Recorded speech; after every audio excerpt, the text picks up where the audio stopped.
Om Shri Gurubhyo Namaha. Ajam Nirvikalpam Nirakaramekam Niranandam Anandam Advaita Purnam Param Nirgunam Nirvishesham Niriham Parabrahma Rupam Ganesham Bhajema. Team Param Vedanta welcomes you all for the 43rd session of Bhagavad Gita verse by verse. A very good evening, dear friends. We continue our study of the 6th chapter, covering the remaining 5 verses, numbering 43rd to 47. With this, we complete all the verses of the 6th chapter, Dhyana Yoga or Atma Samyama Yoga. Before we begin today's topic, let's learn a bit about the significance of Mahalya Amavasya.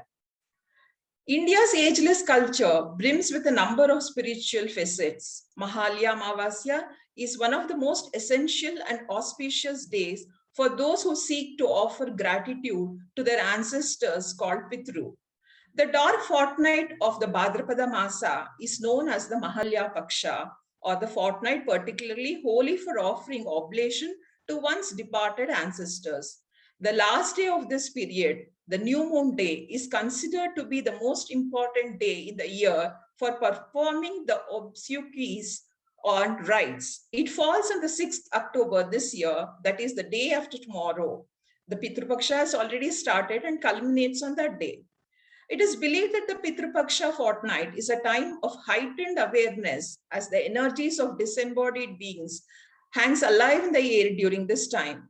Departed souls are roaming free from the Pitru Loka to receive offerings on earth. Prayer and rituals during the fortnight have special merit, and Mahalya Amavasya, the universal day of remembrance, there is scope for everyone to express their gratitude for departed ancestors.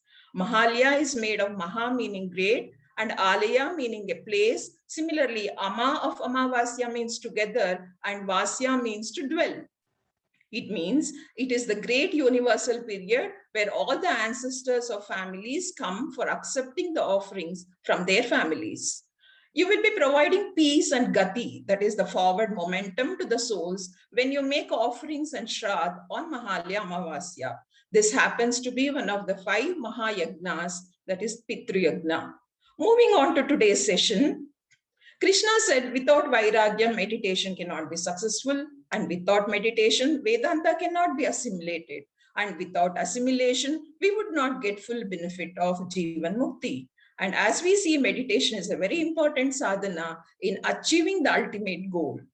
Let us learn the final bit of tips from Krishna regarding meditation or dhyana from our today's speakers, consisting of Dr. Sachin, Srimati Sharmila Bhaktaram, Srimati Vasanta, Sri Venkatesh Prasad, and Dr. Divakar. Our revered teacher, Dr. Timappa Hegde sir, as always, will enlighten us with his insights on these verses, weaving them together into a beautiful fabric. Ms. Shreya will chant the verses for us today. Let's chant along to be in tune with the Artha Anusandhana, that's to assimilate the essence of its meaning. We begin our day's session with a recap of the 6 verses covered in the previous session by Dr. Vikram Ketakpure. Dear friends, let us now embark on the spiritual journey for the next 1 hour, taking us so much closer to our true self. Over to you, Dr. Vikram sir. Hari Om, Shri Gurubhyo Namaha. In this set of verses, Lord Krishna explains that one may understand Jnanam, but it is difficult to remain Jnananishta or to imbibe it. This Vikshepa is due to the fickle and wandering nature of the mind, which is extremely difficult to control. This problem is faced by each and every seeker.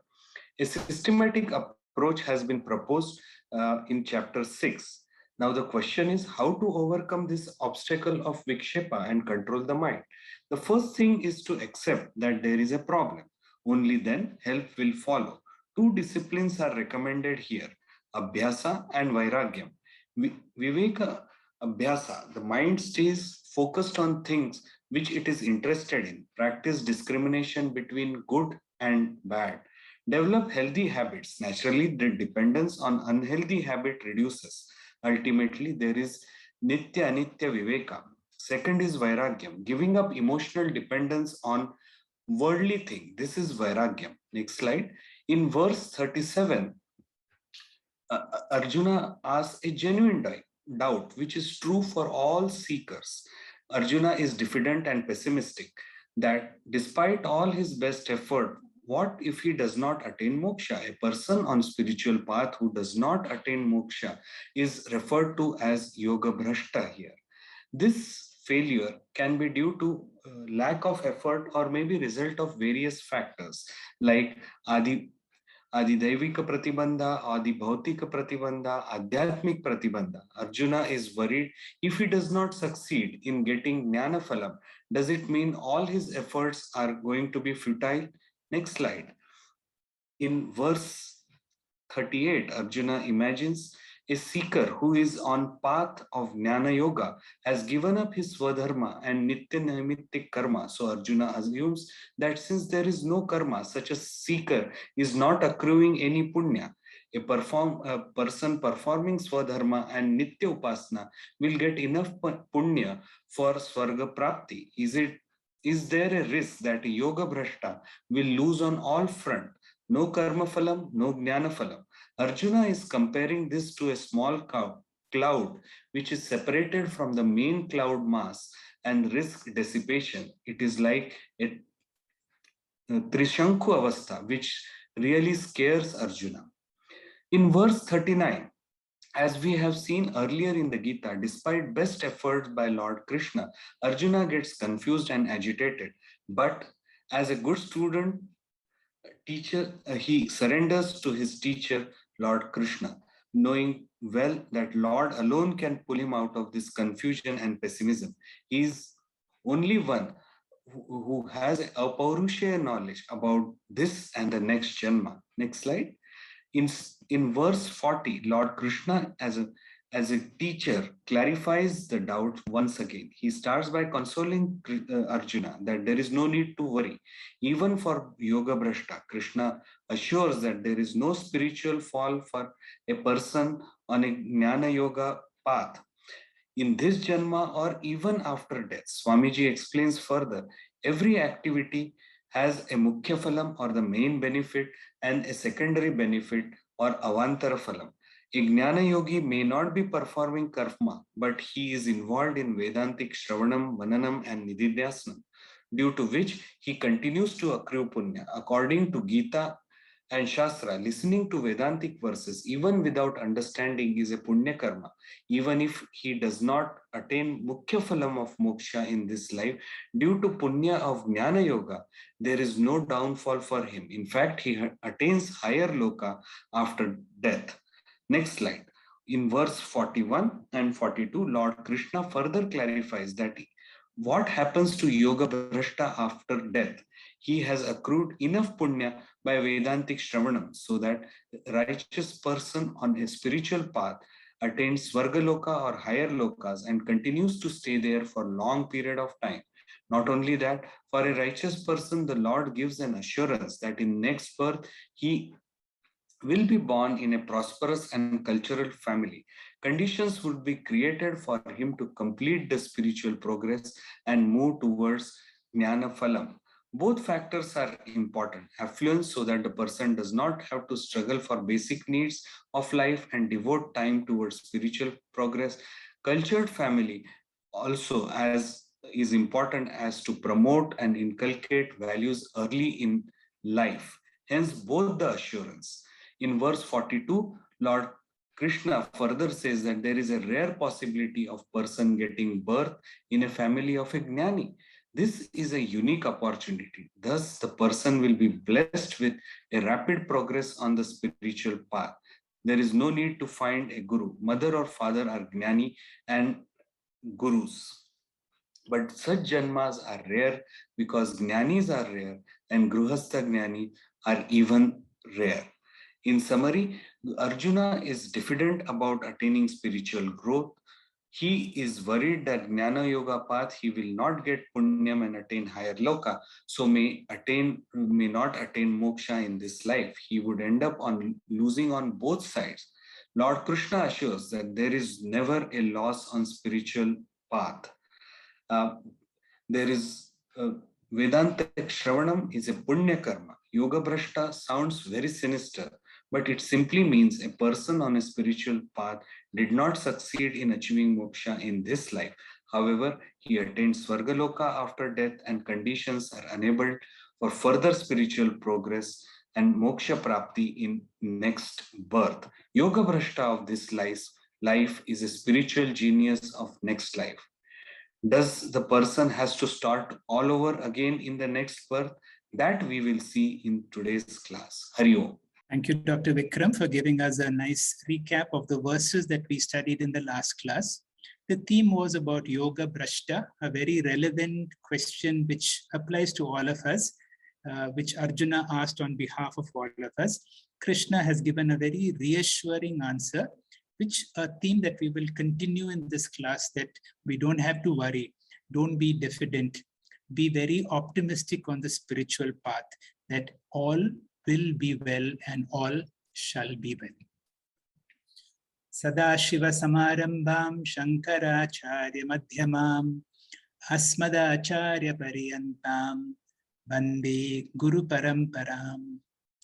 It is a significant moment indeed when we are concluding the 6th chapter of the Bhagavad Gita, and with that we also conclude the Prathama Shatkam of the Bhagavad Gita.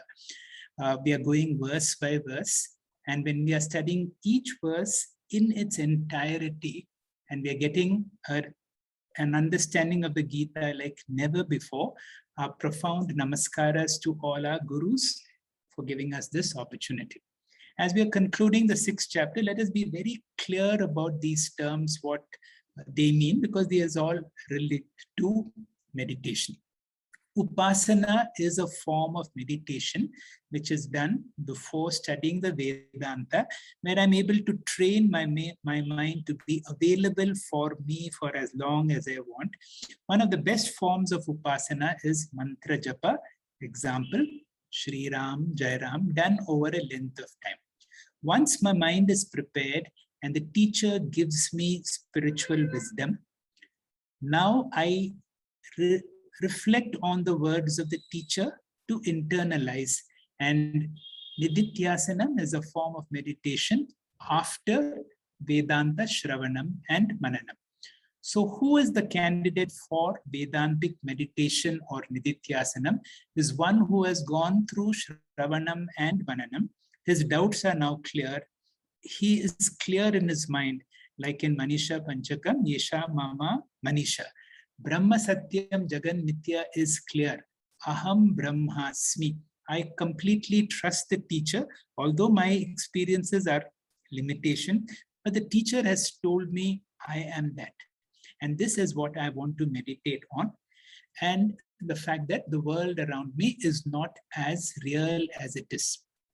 So this thought has to be internalized, because habitually I have been a samsari, not only in this life, for many lives.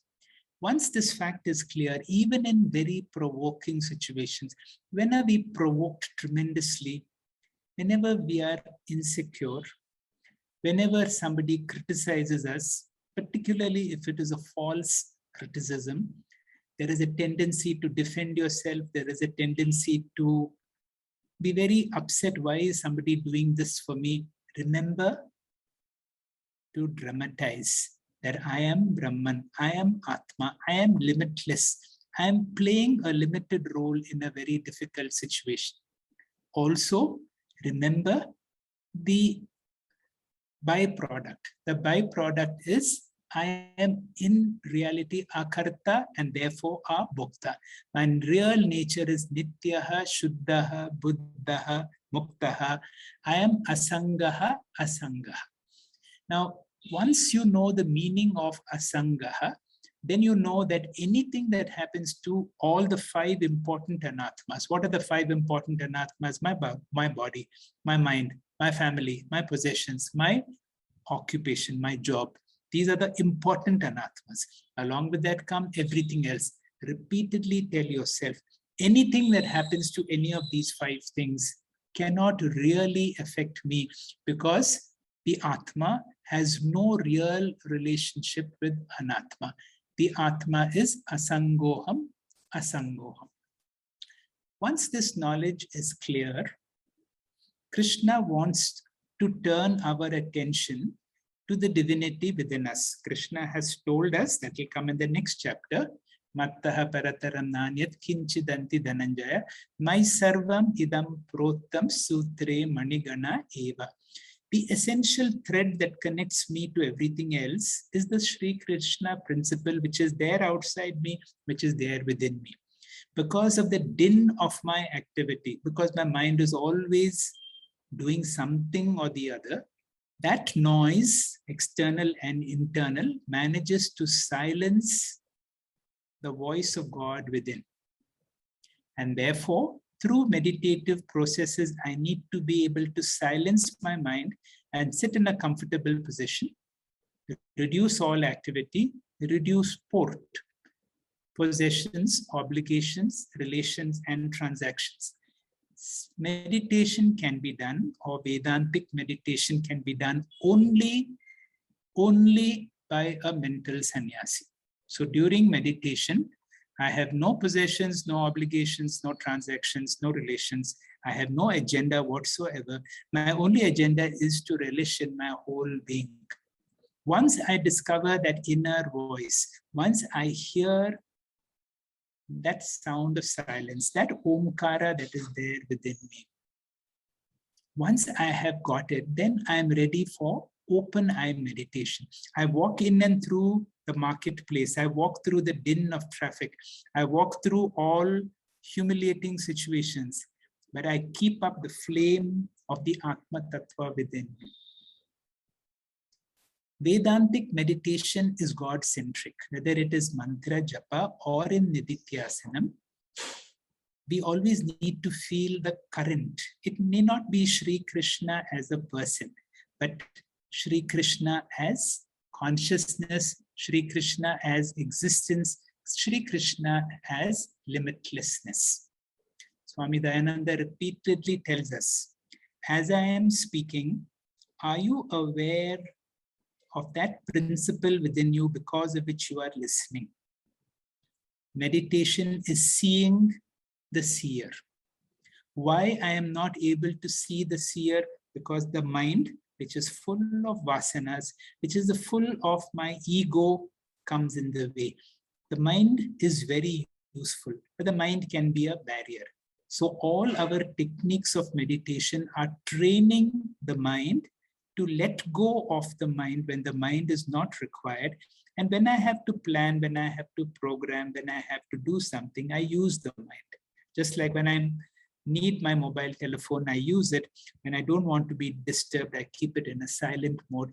And that is the skill that we need to acquire. Today, we will be discussing about who is this Yoga Brashta, who has not succeeded in the previous life for whatever reason. And therefore, this is Arjuna's question. And Sri Krishna gives a very clear answer. Don't worry. When you come into the Vedantic path and through Satsanga, Guru Shastra, Upadesha, if this message is very clear to you, right away, you attain to moksha, you become a Jivan Mukta. If that does not happen, you have accrued enough punya to spend a long time in Swarga. And when you are reborn in an environment very conducive and very quickly. And that is what we are going to see in today's classes. Remember, we are the chosen few. Manushyanam sahasreshu. We are among the very few people.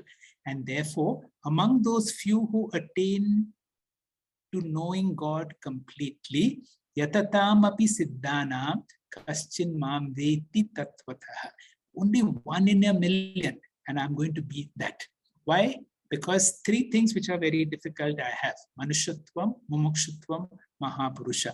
I'm not going to miss my bus in this journey. With that commitment, let us listen to the opening verse of Dr. Sachin. Over to you, Dr. Sachin. Om Shri Gurubhyo Namah Hari Om. The verse goes like this.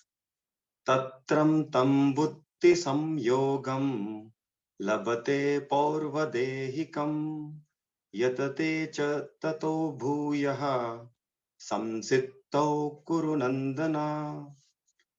O Arjuna, here Kurunandana, he attains association with that knowledge which belongs to the previous body, Paurva Dehikam and strives more for liberation. As we see in the next slide, if one has experienced ever how it feels to miss a bus, then this example holds good.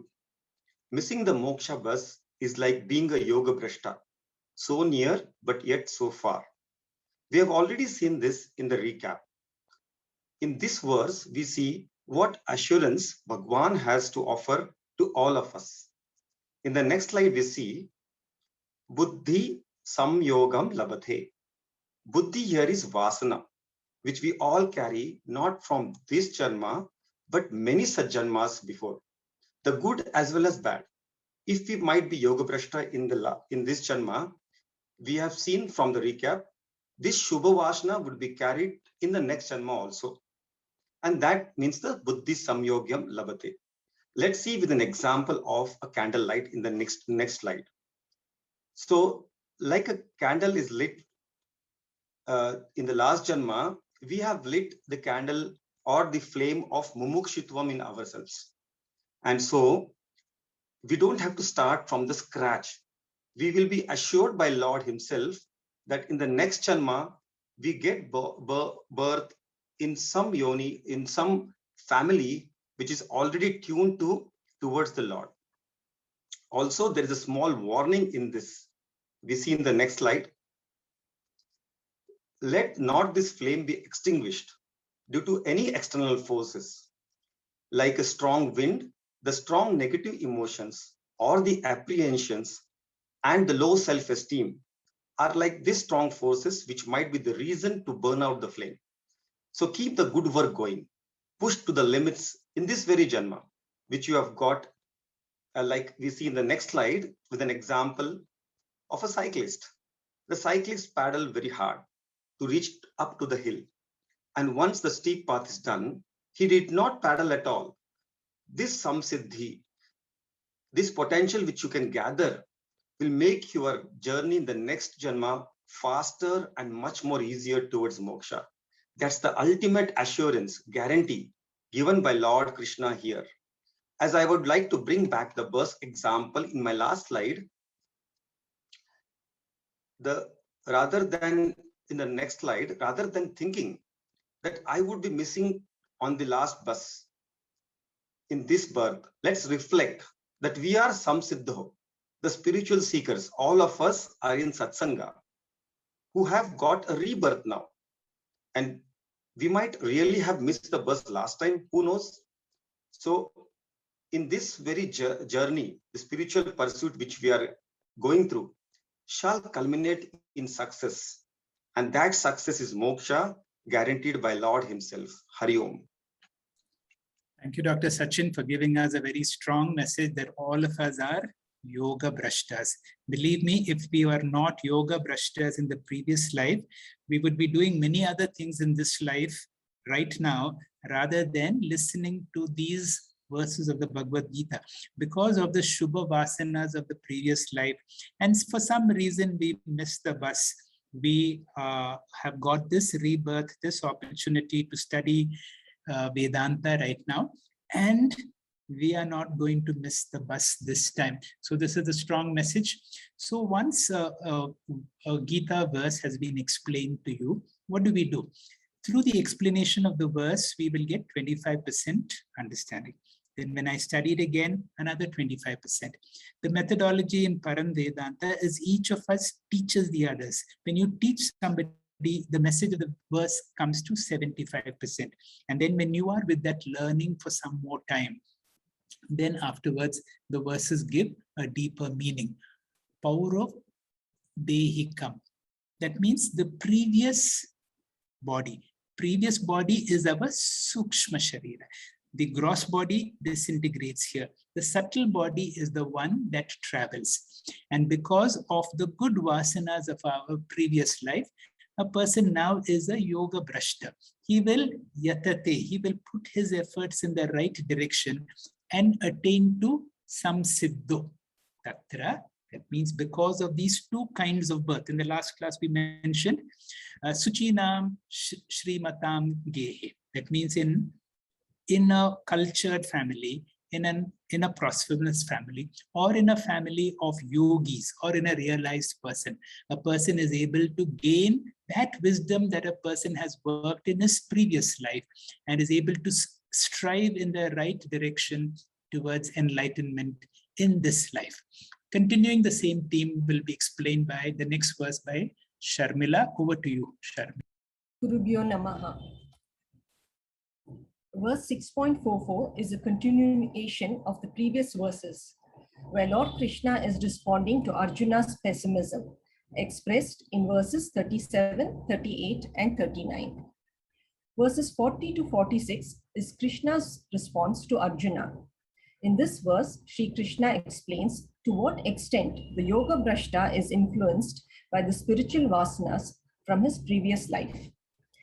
Purvavyasena tenaiva riyate yavashopi saha jignasurapi yogasya shabda brahmati vartate.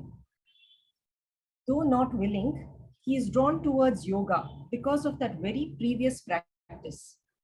Though a curious student of yoga initially, he soon goes beyond the karma kanda of the Vedas. The word meanings go like this. Api avashaha, though not willing, sa hi hriyate, he is drawn towards yoga, which is spiritual practice. Tena eva purva vyasena, because of that very previous practice. Api jignasu, though a curious student, yogasya, of yoga initially, ati vartate, he soon goes beyond Shabda Brahma, the karma kanda of the Vedas. In this verse, we see the spiritual pull experienced by a yoga bhrashta who is born into a cultured and prosperous family.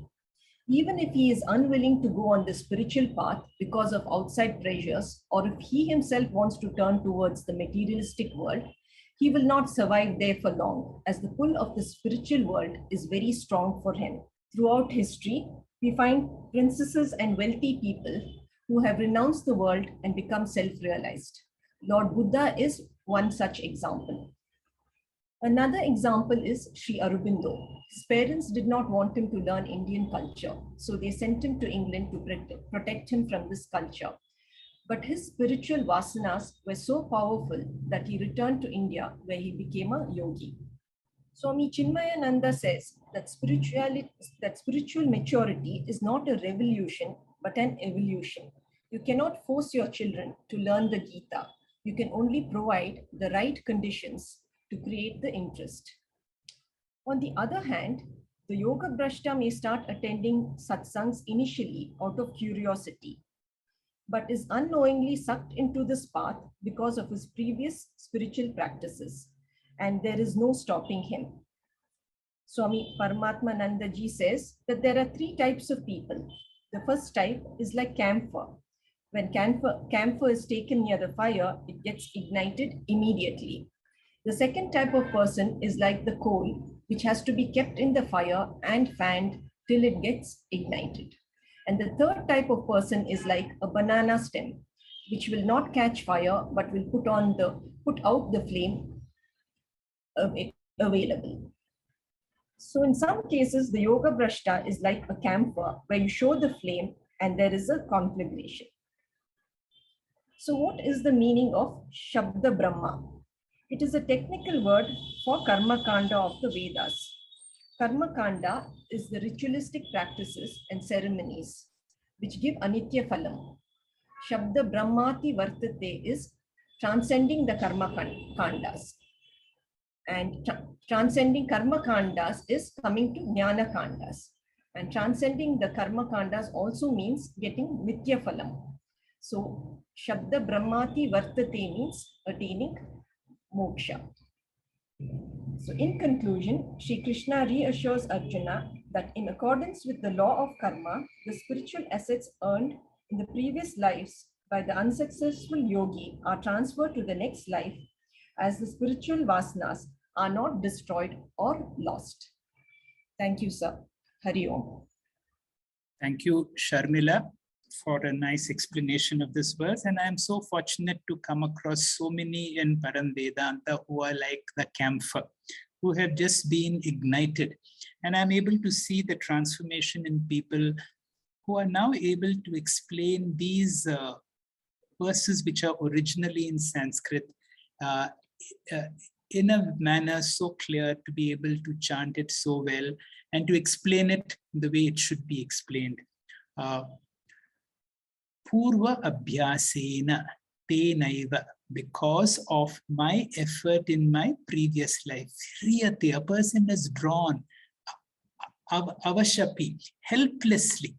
Whether you are interested or not, you are drawn, you have that jignyasa, that curiosity or that drive to Vedanta. And then Shabda Brahma Ativartate. That means you have gone beyond the Vedas. You have gone through the Vedas. So this is the advantage of our benefit of the practices of the previous life. So in a way, let us see all ourselves as a yoga brashta of the previous life. I will focus on the word Shabda Brahma. What do you mean by Shabda Brahma? Here it means a person who, one meaning is that a person who has studied and has gone through the Vedas, who has mastered it. Like sometimes you'll say, yes, I have gone through it already. That means I have understood it. Adi Shankara interprets Shabda Brahma as the ritualistic part or the Veda Purva part, the Karma Kanda part. The other understanding is that when a person has gone through Shabda Brahma, that means the person has become enlightened. So this is we will have the next verse will be explained to us by Vasanta. Over to you, Vasanta. Sri Gurubhyo Namaha. Let us explore this very empowering verse. Prayatnatyatamaanastu yogi samshuddha kilbishaha aneka janma samsiddha tato yati param gatim. So here, yogi, that yogi who is prayatnat, diligently, yatamanaha, striving, samsiddha, who has been refined, aneka janma, through many births, samshuddha, and who is free from kilbisha, impurities, tataha, consequently, yati, attains, param gatim, the supreme goal. Striving diligently, that yogi who is refined through many births and who is free from impurities, consequently attains the supreme goal. After listening to Sri Krishna describe a yogi's path to moksha, Arjuna gets worried that he lacks the focus for this marga. So, wondering if it is even worth his while to get started on the path, he asks Krishna, what happens to the efforts of a yogi if he fails to attain moksha in his current life? Krishna assures him that spiritual or shubha vasanas can never be destroyed, though they may just seem to be covered in dust sometimes. Krishna further assures Arjuna that the yoga bhrashta enjoys punya loka for some time and comes back to the world in a well-to-do and spiritually devout family or in a yogi's home to smoothen his journey. Swami Paramarthananda points out that the yoga bhrashta of the previous life is now the spiritual genius yogi with the benefit of all his previous spiritual efforts. Through many lifetimes, the yogi has systematically moved far in his spiritual journey. By following yoga samskaras, he has gradually freed himself from all impurities and sins. Being a viveki, he naturally knows the difference between Shreyo Marga and Preyo Marga and is aligned towards a dharmic way of life. Whatever the scriptures prohibit, the yogi is automatically not interested in. So instead of his path being Kshurasya dhara nishita duratyaya, that is walking on a razor's edge, it becomes susukham, a very easy. Swami Paramarthananda equates him to a student who has studied systematically throughout the year and just has to do a quick revision on that last day or last life in this case. The yogi's life has now crystallized to Adhyatma Samskara, a spiritual life filled with Mahavakya Vichara, meditation on the Mahavakya. Combining his focus with his diligent effort, he gains samshaya rahita jnana, doubtless knowledge about Brahman. Consequently, he attains param gatim or nitya mukti. Let us hear what Swami Chinmayananda has to say about this sloka. To one who has got the temperament to seek spiritual life, the anxiety to realize the perfection, the vigilance to understand the hollowness of the sense life, the daring to follow the narrow footsteps of the seers of the world, the appetite for infinite peace and tranquility, the courage to live the moral and the ethical values, the bravery to barter one's all to achieve the higher, such a one is the noblest creation under the sun, standing right in front of the doors of truth, demanding his admission into the sanctum sanctorum. Right now, in this very life, is our last birth. If we have a taste to meditate, an urge to seek, a daring to live the life divine. So, friends, we have been blessed with the rare gift of Manushatvam, the rarer gift of Mumukshutvam, and the rarest gift of evolved gurus. And under Dr. Hegde's able guidance, we have this incredible satsanga where we all grow together. These kinds of gifts come only with many, many lifetimes of sadhana. We are like the bhakta who has trekked for days and nights to Pandharpur and now has a glimpse of Vithoba's temple. Our job in this life is to just shout out, Vithala, Vithala, Jai Hari Vithala, and run towards the Lord in ecstasy. Hari Om. Thank you, Basanta. That is the spirit. The spirit is a sense of conviction that nobody can stop me. I am already that. In this world, when we deal with a lot of negativeness, and there are a lot of people who will not understand, this is okay in a satsang like this and amongst ourselves to be able to share this conviction that this is, this is my last life and I am working for Parama Purushartha, or I am already that. I need to take away some form of a wrong understanding or any other forms of limitations. And when we are blessed with teachers like Swami Paramarthanandaji, people who have already crossed across and who have that strong attraction to help us to go across. Look at these words. Yatamanasya prayatnat. One who puts prayatnam is the person who puts effort in the right direction. And a yati is a person who is also a sannyasi. So we are all, in a way, sannyasis who put efforts in the correct direction. Some shuddha, we are able to purify all the kilbishams, all the impurities which have been collected over so many janmas.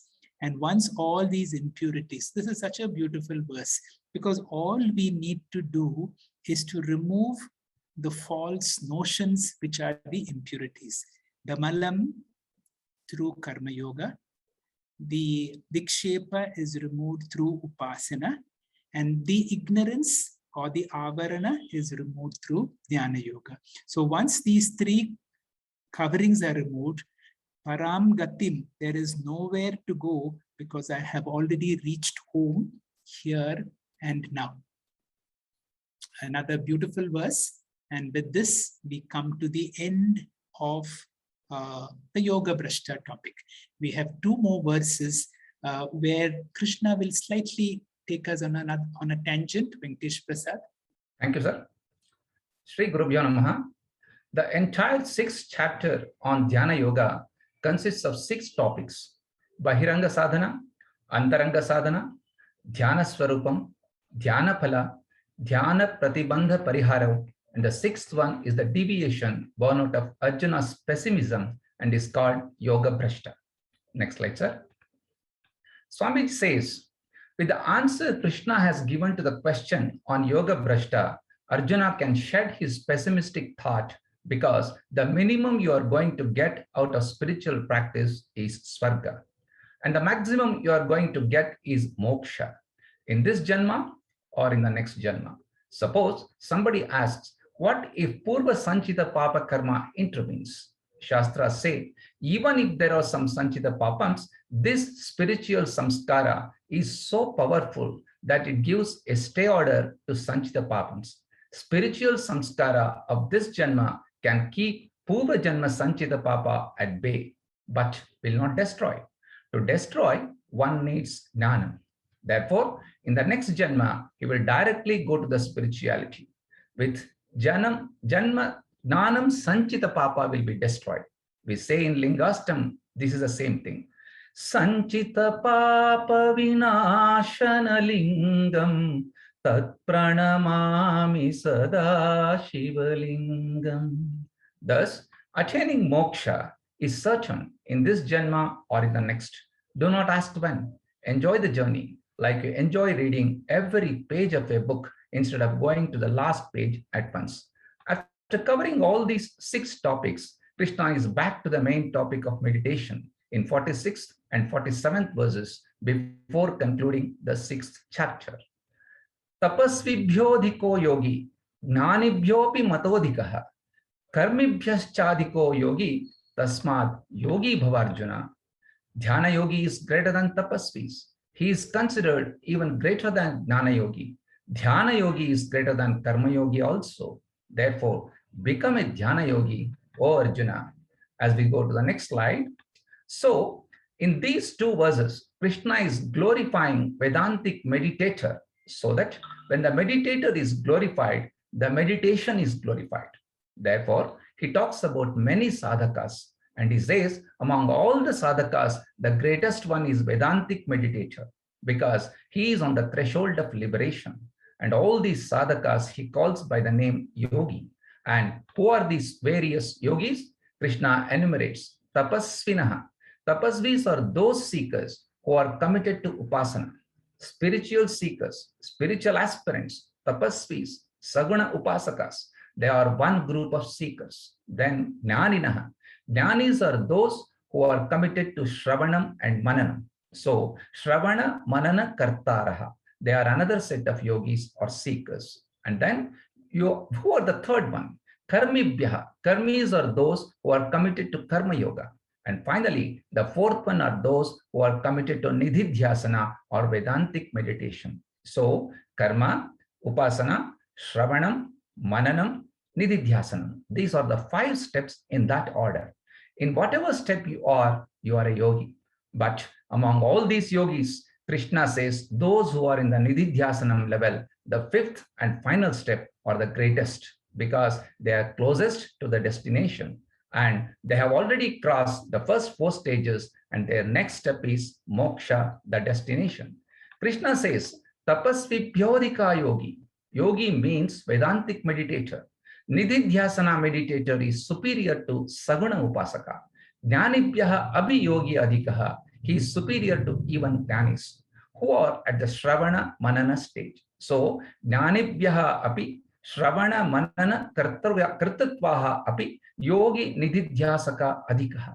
Next, Karmibhyaschadhiko yogi. Again, Nididhyasaka yogi is superior to Karmis because Karmis are in the first stage. They have to cross 4 stages. And therefore, Arjuna, if you want moksha, you have to do Shravanam with a clean slate and open mind. Gata, Guru will fill up. Krishna says that it is not enough that you listen to me. Guru may be the greatest and teaching may be the best, but Guru cannot do Nididhyasanam for Shishya. You have to do your assimilation. Therefore, Arjuna, I can only teach you, but assimilation you have to work for. Tasmad yogi bhava Arjuna. Nididhyasako bhava. Next slide, sir. Therefore, do not stop with mere listening. Try to find out what you know and what you are. Are they closer? When these 2 merge, you have reached your destination, moksha. Hari Om. Thank you.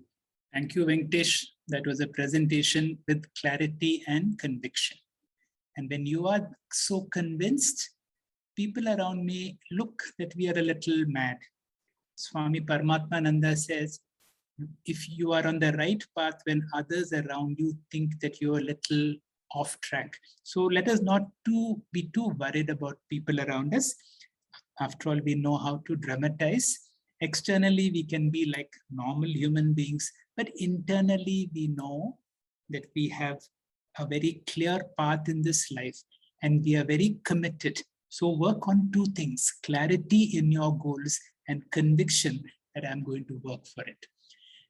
This verse is one of the concluding verses of the 6th chapter, where Krishna is trying to give you how important meditation is. As he said, meditation is greater than a karma abhyas. That means greater than karma, greater than any tapasvi, greater than even just bookish knowledge, because it is through nididhyasanam that all our understanding becomes very clear. O Arjuna, and when he says, be a meditator, be a nididhyasi, he's telling all of us to work on Vedantic meditation or nididhyasanam. With that, we finish whatever we need to study about meditation. You will see whenever we come to the last verse, suddenly there is a shift in the gears.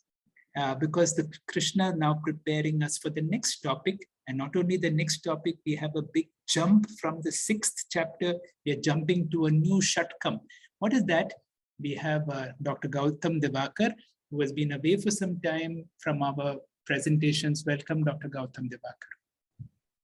Thank you, sir. Om Shri Gurubhyo Namaha.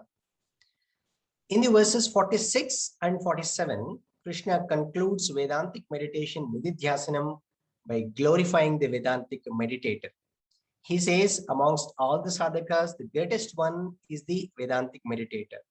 This is because only the Nididhyasaka or the Vedantic meditator is in the cusp of liberation and not others. In the next slide, we see the ultimate goal for a spiritual seeker is moksha. In order to get to this final destination, one must pass through the sequential stations of Karma Yoga for mental purity, Upasana Yoga for mental stability, Shravanam Mananam for the self-knowledge, and Nididhyasanam, the sustained contemplation before reaching the moksha, the final station. Krishna calls the sincere spiritual seekers as yogis. While passing through these stations, some may spend more time or even get stuck at some of these stations for a longer period. Therefore, Krishna says that yogi who successfully crosses all the stations and arrives at Nididhyasanam is the superior one amongst all other yogis. This Nididhyasaka is a Gnananishta. Therefore, is superior to the Gnani who has mastered Shravanam and Mananam. Nididhyasaka has absolute conviction about the self-knowledge received from Shastras through Guru Pramana. Nididhyasaka therefore doesn't depend on Guru or Shastras anymore. Instead, will be self-dependent.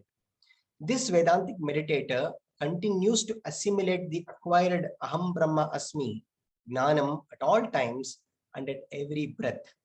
This yogi is fully saturated with Atma Tattvam, like the sea with the salt, and claims, I am Brahman in every cell of the body as well as the entire universe. Krishna's message is very, very clear. A spiritual seeker shouldn't stop just at listening, Shravanam Mananam level, but progress towards contemplative meditation, Nididhyasanam. This stage can take a long time before realizing the eternal state of Jivan Mukti. In the next slide, we see this verse.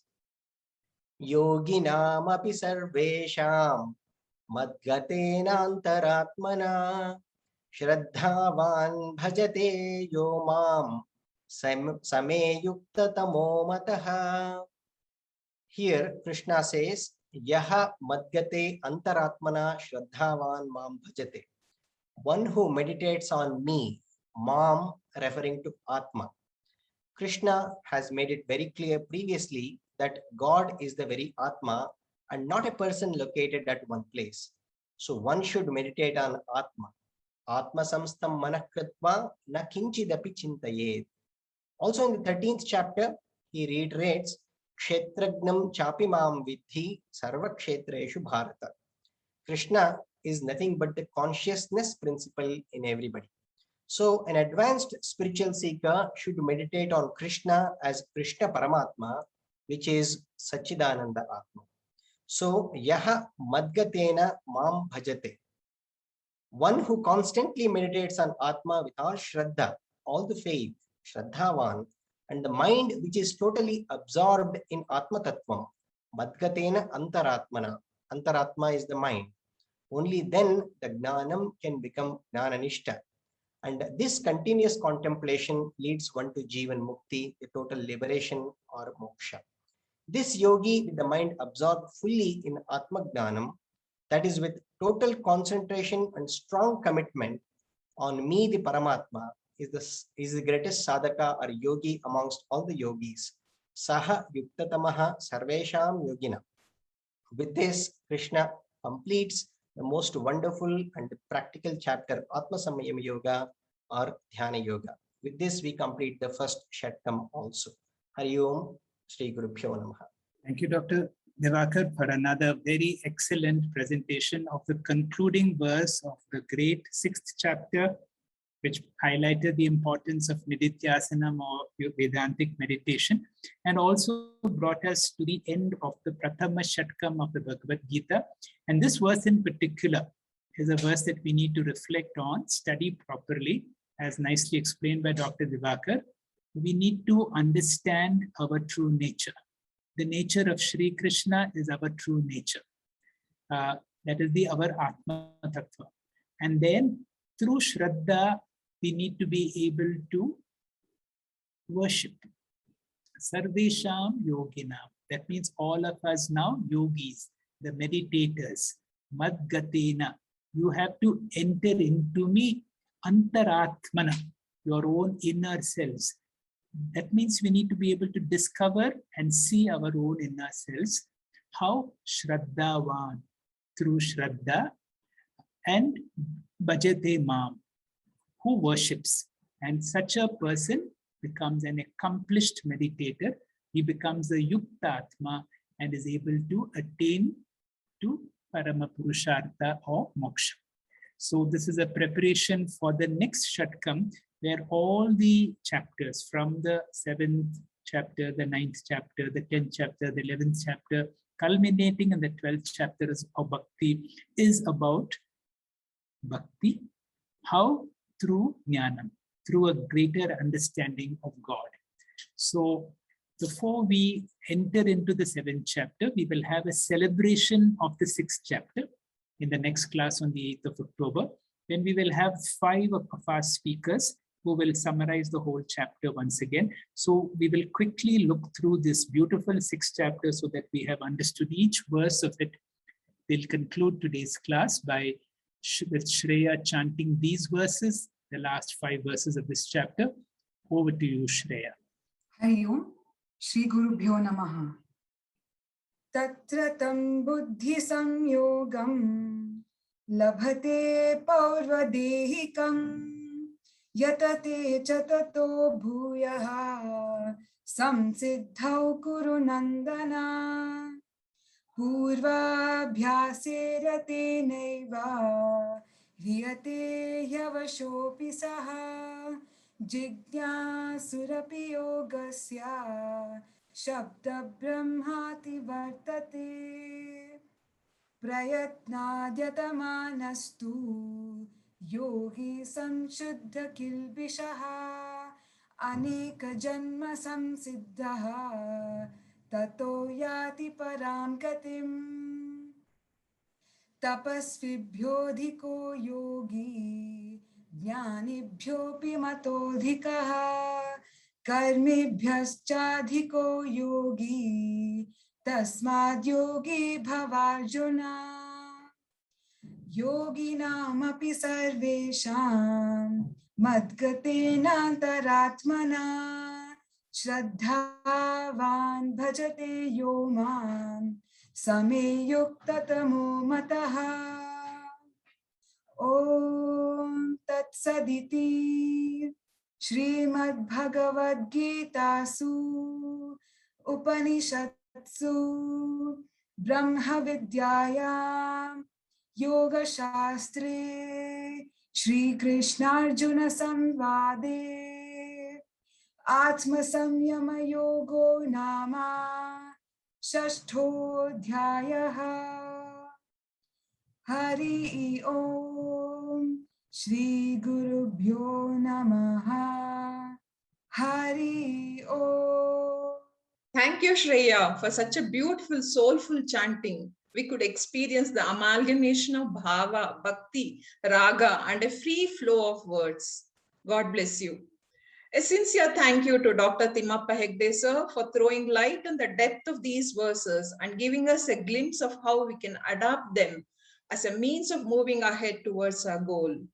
Thank you, all the speakers, for sharing your understanding of the verses so clearly with such nice illustrations. Today, we saw how Krishna glorifies Vedantic meditation and in the process glorifies Vedantic meditator. He says, among all the sadhakas, the greatest is Vedantic meditator because he is on the threshold of liberation, and all these sadhakas he calls by the name yogis. Swami Paramarthananda ji says, therefore, let us not stop with mere listening. Let's try to spend some time to recollect, to revise, to think, to assimilate what has been heard. Let us try to find out what I know is what I am. Let the self-examination go on till we meet for our next session on Friday, the 8th of October, 2021 at 6:45 p.m. Indian Standard Time. Krishnam Vande Jagadgurum. Om Purnamada Purnamidam Purnat Purnamudachyate Purnasya Purnamadaya Purnamevavashishyate. Om Shantihi Shantihi Shantihi. Hari Om.